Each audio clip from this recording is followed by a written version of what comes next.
वजीर आला केपी ने कराची में फिर कहा कि अफगानिस्तान से दहशत गर्दी के सबूत देने चाहिए। वजीर ममलिकत दाखिला तलाल चौधरी ने मीडिया से खिताब करते हुए कहा कि कई ममालिक अफगानिस्तान से दहशत गर्दी की निशानदही कर चुके हैं।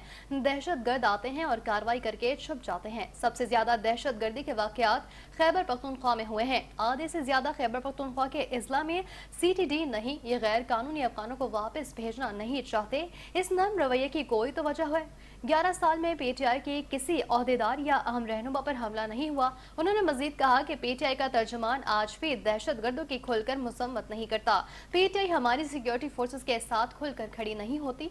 वजीर आला केपी 3 सूबों सिंध, पंजाब, KP में जगह जगह गए। क्या उन्हें किसी स्ट्रीट पर तशद्दुद का घर नहीं मिला? उसके साथ भी खड़े हो जाते हैं। उन्होंने कहा कि बानी PTI समझता है कि जितना इंतशार होगा पाकिस्तान कमजोर होगा। आपको इतनी हमदर्दी है तो अफगानिस्तान तशरीफ ले जाएं। आपको उठाकर भी वहीं फेंकेंगे जहां से वो दहशत गर्द आ रहे हैं। वजीर आला हो या आम रहनुमा, कौमी बयानी के खिलाफ गुफ्तगू बर्दाश्त नहीं की जाएगी। आप 100 बार सियासी तहरीक चलाएं मगर पाकिस्तान मुखालिफ रवैया बर्दाश्त नहीं किया जाएगा।